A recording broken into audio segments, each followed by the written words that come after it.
Florida, home to one of the most biologically diverse regions in the entire world.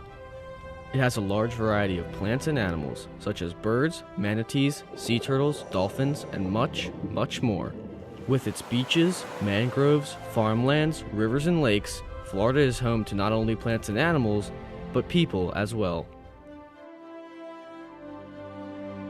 And right in the middle is Lake Okeechobee, also known as Florida's Inland Sea. Lake Okeechobee is the largest freshwater lake in the state, and it's the 9th largest natural freshwater lake in the U.S.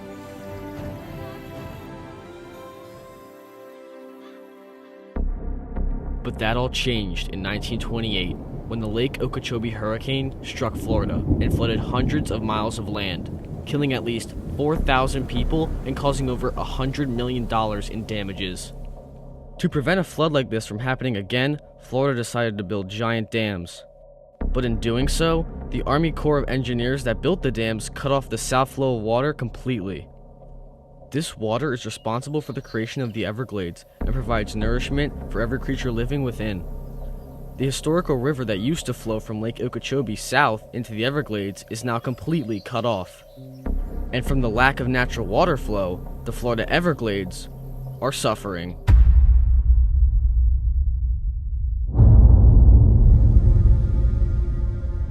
For 6,000 years, the water that ran through the Everglades was clean before it ever reached the ocean.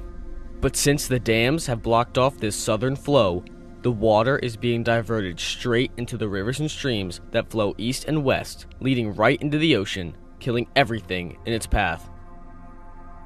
It is not only killing the Everglades, but also contributing to one of the worst red tides in history. And now, the community of wildlife that inhabit this fascinating region are dying by the thousands. This is Florida's red tide.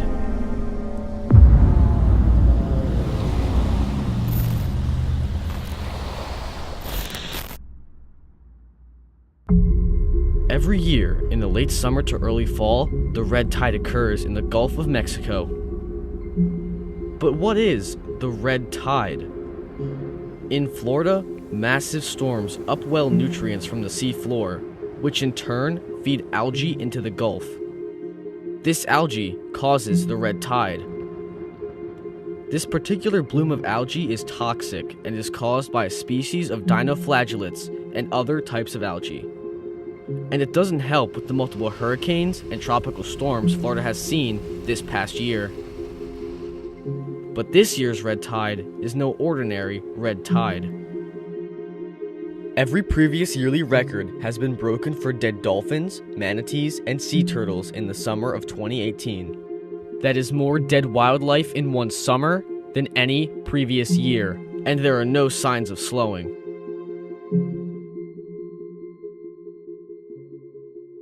But what is causing the red tide of 2018 to be the worst of them all? What is causing all this precious wildlife to die? What is causing the red tide to intensify? Are these effects even reversible? I needed answers. I needed someone who had experienced the red tide firsthand. So I went to someone who I knew would give me information about this year's red tide. Pete Delina. I personally know Pete. During the summer, he goes to the same beach I go to, and I surf with him and work with him at a surf camp. But in the off-season, he goes down to Florida, and is hit with Florida's unforgiving, naturally occurring red tide. What was it actually like down there? I needed to know. When we first encountered it, it was pretty serious. Sometimes your eyes would water and you'd cough and you would just feel discomfort. If you go outside, because we live a block from the beach, if you go outside, sometimes you'll feel like a wispy scratch in your throat. You'll feel drainage from your sinuses. Some people get headaches and like head cold symptoms. What have you seen on the beaches, and what's the smell like?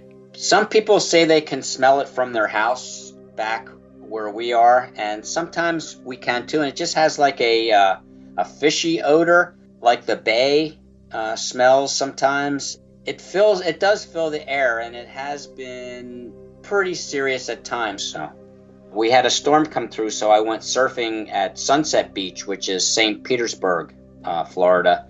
And while I was paddling out, I paddled past about 3 dead fish.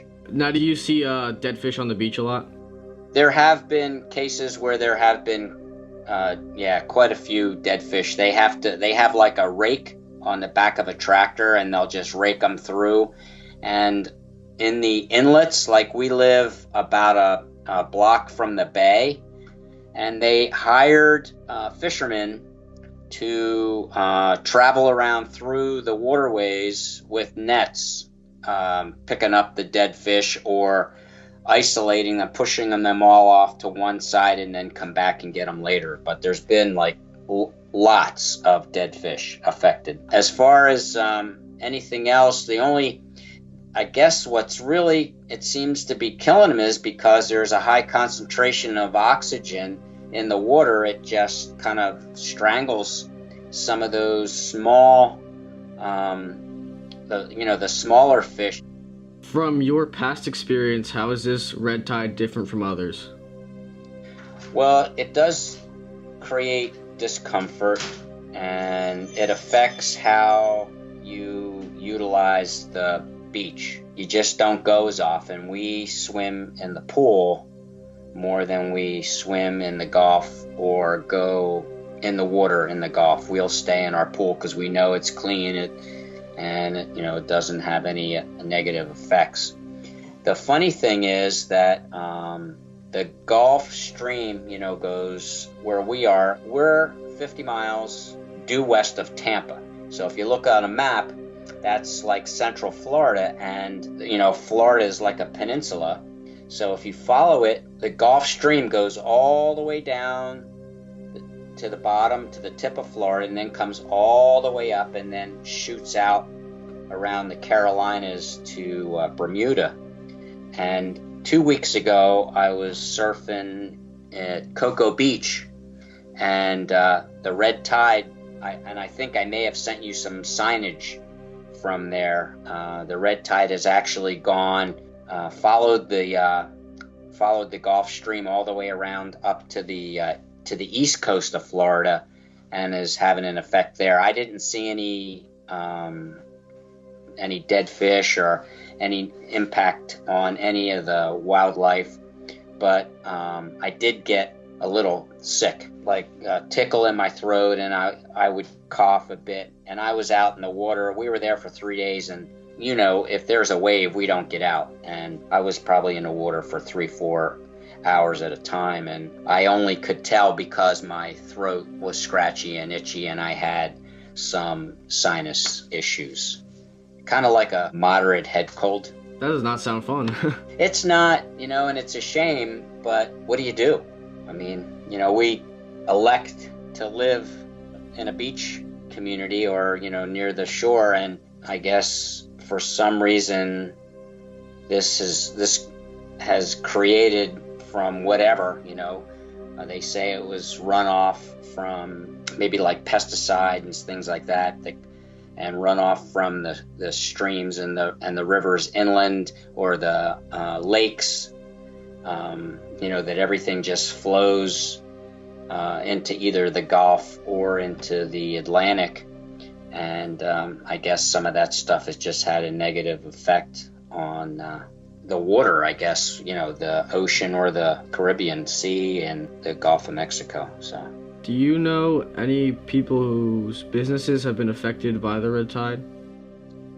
Well, I can only speak in general terms that any of the realtors that I know, or even some of the shop owners, have seen a reduction in the number of people requesting to come down. Like, this is a pretty popular area for snowbirds, the Gulf Coast, and this is where we are. It's called the Pinellas Coast, and a lot of snowbirds include Canadians, they'll come for the whole, till spring. And a lot of people of course, from the north, and I've had people calling me and asking me if it's worth coming down. Are we allowed to, can we go in the water? Is it hazardous? So I know that there's been people questioning whether they want to come down, and there's been a reduction in the number of requests from people to realtors or any of the condo associations that are trying to make their livelihood through people coming to visit, either short term or long term, a month, 2 weeks. It's all been kind of up in the air right now. And a lot of the restaurants have seen a reduction in the number of customers. So I think it's had a negative impact on the economy here. How do you think they can make the red tide less dangerous or reduce the effects of it? Well, of course, be a little more environmental when it comes to using chemicals on the land, and try to figure out something, a way that doesn't create such havoc, with the environment. I mean, I understand that you can't have your crop ruined by parasites, but maybe there's a diluted version or some way that you could not, affect it quite so negatively. I'm not sure of the chemistry of the whole thing, but it's almost like we get, we're just looking to do it too fast, and maybe there's a better way to do it that's a little more organic. All right. Well, those are all my questions. Thanks for doing this for me. My pleasure, man. All right, yeah. So cool. Yeah, cool. All right. Thank you so much. All right. I hope it's useful. All right. See you. All right. Talk to you later. Bye. See ya. Now that I knew what it was really like down there, I called up another Florida resident who had been affected by Florida's red tide. Randy Cothran. Randy has lived in Florida all his life, so I asked him why this year's red tide was the worst in history. The reason why this red tide is the worst in history, it's probably due to the stormwater runoff. We had Hurricane Irma last year that came through that churned everything up. And anytime you get an excess amount of rain, all of those settling ponds that hold contaminated waters and stuff overflow into the rivers and the creeks, and it always ends up out into the Gulf of Mexico. So that could be a part of the contributing factor of why it was so bad this year. I would imagine that some of the big industry is a contributing factor of the red tide. It's a naturally occurring event anyway. It just depends on how significant of an outbreak it is as to how bad it gets. The effects of the red tide and what caused the massive bloom this year, I don't believe there is going to be any way of stopping it or cleaning it up. I believe the damage is already done.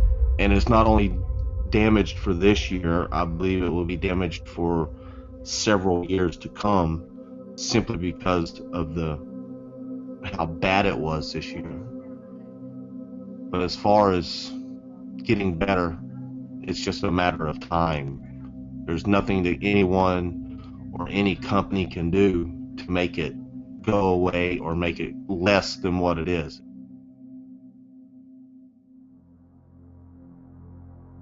The red tide becomes more dangerous because fertilizer and runoff from cattle ranchers and big sugar corporations let their toxic water drain from the farmlands straight into Lake Okeechobee, which creates the toxic algae blooms.